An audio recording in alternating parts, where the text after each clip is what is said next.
Bonjour à tous, j'espère que vous allez bien. Aujourd'hui, nouvelle vidéo, troisième vidéo des plans de la semaine. Donc franchement, on voit que vous suivez, ça fait ultra plaisir. Donc je suis avec Selim. Bonjour à tous. Aujourd'hui, nouveau plan, tout simplement pour préparer la semaine. On va vous donner les niveaux clés qu'on a trouvé au Market Profile et les niveaux qu'il va falloir surveiller de très près. Nous voilà directement sur le Market Profile du SP500. Donc déjà, on peut voir que durant ce mois de janvier, donc là on est en monthly bien sûr, hein. Sur ce mois de janvier, on peut voir qu'on est presque venu faire un ATH. Hein.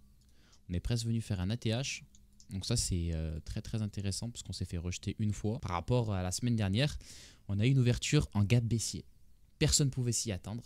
Niveau technique, tout ce que vous voulez, on ne pouvait pas s'y attendre.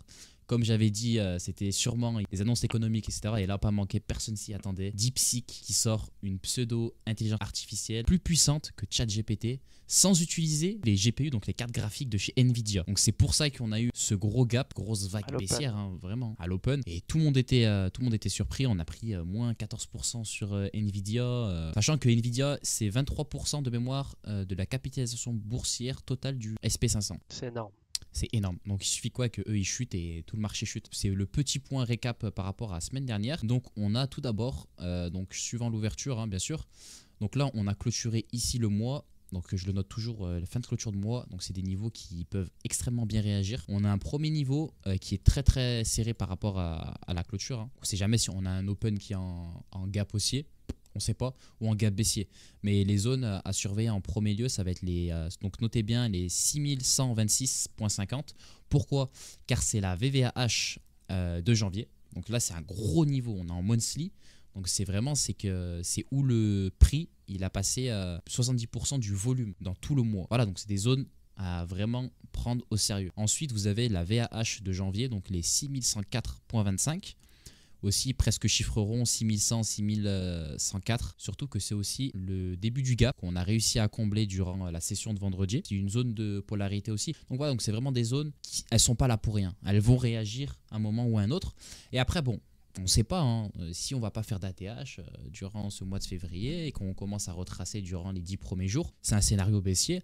Bon, ben, on aura des zones un petit peu plus en bas, plus intéressantes comme les 5990, 5989. Pourquoi? Parce que c'est le VPOC, tout simplement. C'est le VPOC monthly. Bon, après, on a le POC de janvier à 5946. Et après, la VAL et la VVAL de janvier à 5926. Donc là, on est vraiment sur des bas, sur des bas, sur des bas. Donc, il faut vraiment qu'il y ait des mauvaises nouvelles. Il faut qu'il y ait vraiment des trucs qui sont très négatif pour les marchés boursiers. Nous voilà directement les gars sur la time frame weekly. On a la clôture qui est juste ici. On a un niveau très important à noter. Hein. En plus c'est les plus hauts de la semaine et ça correspondait pile au VPOC il y a 2 semaines. Les 6145.75. Nous on avait vu notamment en direct sur le carnet que cette zone là, il y avait vraiment un gros vendeur et pas manqué, il a bien défendu sa position. Donc il faudrait peut-être s'attendre à peut-être une tendance haussière, reprendre par le haut pour retracer et refaire un joli pullback sur la VAH de janvier qui correspond aussi comme par hasard à la VVAH de la semaine dernière. Très intéressant cette zone. Très intéressante.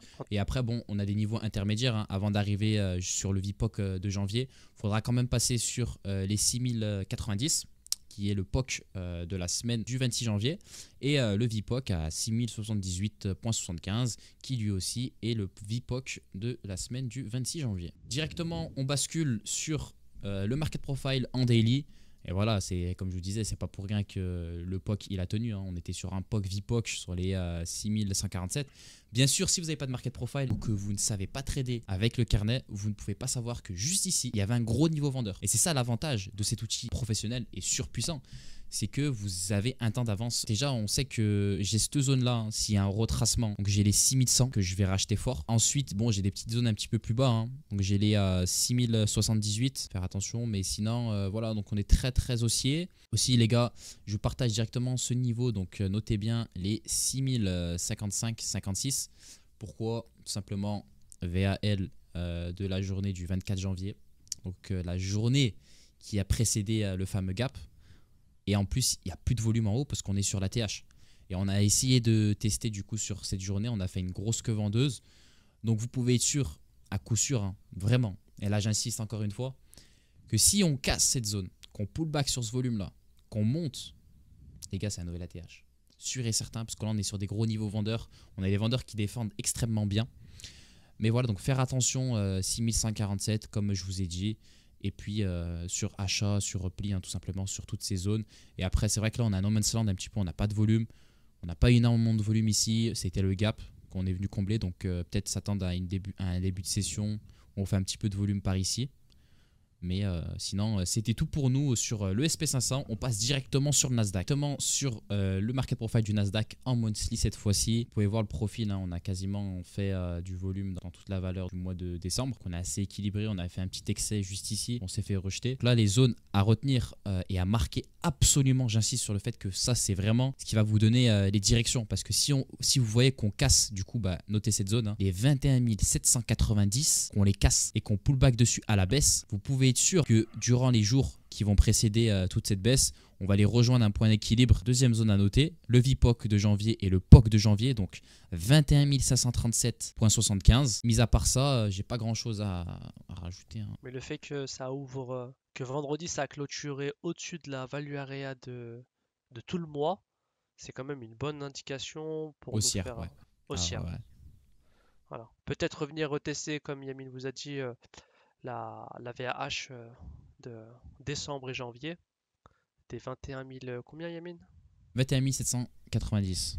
Voilà, donc ça sera une grosse zone à surveiller. Nous sommes passés en weekly et comme vous pouvez le voir juste ici, hein, on voit que le Nasdaq a un petit peu de retard par rapport à l'ES parce qu'il faut savoir que le NQ et le SP500, historiquement, ils ont toujours été corrélés. Enfin, si l'un il va dans un sens, l'autre il suivra quoi qu'il arrive. Et là, on peut voir que lui, par contre, il n'a pas encore testé les 22 000. Et les 22 000, c'est le VPOC et le POC de la semaine du 19 janvier.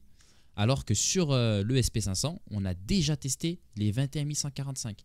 Donc à faire attention quand même. Les 22 000, tout le monde s'y attend. Donc si tout le monde s'y attend, ça peut réagir comme ne pas réagir. Attention. Parce que nous, on réfléchit comme des A-players. On n'est pas comme la masse. Donc il faut réfléchir, vu qu'on a un temps d'avance, il faut réfléchir à se mettre à la place des autres en se disant, ok, on arrive sur un chiffre rond sur les 22 000, tout le monde va vouloir short. Et du coup, on va observer qu'est-ce que le marché fait. Par contre, c'est vrai que si on commence à vraiment péter les 22 000 et que tout le monde a short, il y aura forcément des stop loss à péter vers les 22 020, 22 030, 22 100. Et c'est là où il va y avoir le gros mouvement qui va s'accélérer. Tous des stop limites qui vont passer du coup en ordre agressif acheteur. Et c'est là que vous allez avoir une grosse bougie et du coup, faut en profiter de ce mouvement-là. Mais ça, c'est des scénarios encore une fois. Mais voilà, donc toujours réfléchir à qu'est-ce que l'autre il va penser avant de prendre chaque position sur le marché. C'était un petit tips qu'on vous balance aujourd'hui. Il faut savoir que, aussi je rajoute, là on a fini en zone 2, donc du profil d'ici, dernière semaine de janvier. On clôture en zone 2. Souvent, attention, souvent, il y a de fortes probabilités qu'on retrace. Soit on réagit sur les 21 790. Les zones qu'on vous communique là, ce sont des zones d'intervention. À vous d'affiner vos entrées et vos stop loss. C'est ça, parce qu'il faut savoir que du coup, comme je vous disais, le marché il est très volatile sur le Nasdaq. Donc ça va balayer. On va balayer peut-être de 100 points en 100 points, comme de 50 points en 50 points. Tout va dépendre aussi du VIX, de la volatilité, des annonces, etc. Donc, mais il y a de fortes probabilités que, étant donné qu'on ouvre en zone 2, qu'on vienne rechercher du coup les 21 600, 700, parce que c'est la VAH et la VVAH, et tu as le POC aussi à 21 655. Je surveillerai cette zone-là, parce qu'il y a de fortes chances et de fortes probabilités qu'on revienne chercher de l'acheteur dans cette zone. On bascule directement sur le market profile en daily. Et voilà, ça ment pas, hein. La zone que je viens de tracer, elle s'est tracée automatiquement, du coup, elle se copie sur mon graphique en daily. Et c'est exactement une zone incroyable, vraiment. Quand vous connaissez le market profile et que vous voyez ça, vous savez que là, il faut acheter. Surtout que derrière, on a un gros volume de revenir s'appuyer dessus. Là, vous pouvez aller rentrer à l'achat. Et c'est là où vous allez placer votre stop loss. Quand vous voyez une grosse mèche de liquidation, donc que vous pouvez voir et que ça s'appuie sur un gros volume, n'hésitez pas à mettre un petit peu plus léger, à augmenter votre stop loss et à placer juste derrière un gros volume votre stop loss. Et comme ça, vous pouvez être sûr que si par contre le stop il est exécuté, donc si vous perdez votre trade, vous avez tort parce que c'est une zone d'invalidité. Toujours placer son stop loss dans une zone d'invalidité de votre setup. Donc ça, c'est le conseil du jour. Pour vous dire, vendredi, je ne m'attendais pas à ce que le marché il explose, il accumule, il explose à la hausse comme ça. Du coup, moi, j'étais plus sur des achats sur repli pour reprendre la tendance. Du coup, c'est pour ça que là, j'avais noté la clôture de la veille, donc les 600, avec cette zone-là à faire attention. Et vous pouvez voir qu'on n'est pas loin, hein. Gros volume, machin, donc c'est très intéressant. Et encore une fois, les 22 000, qui sont le VPOC de tout le range qu'on avait tracé fin de semaine dernière. C'est la fin de cette vidéo, j'espère qu'elle vous aura plu. En tout cas, n'hésitez pas à nous dire en commentaire si vous aimez ce format-là.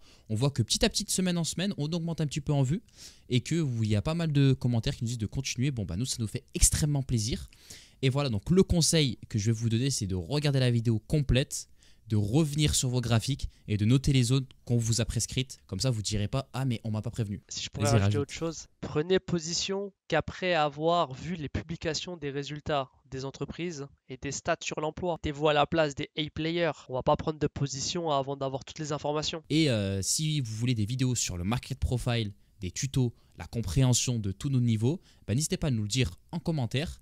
Et sur ce, c'était tout. Et comme on vous dit à chaque fois sur notre Instagram, le seul facteur que vous maîtrisez en trading, c'est votre perte.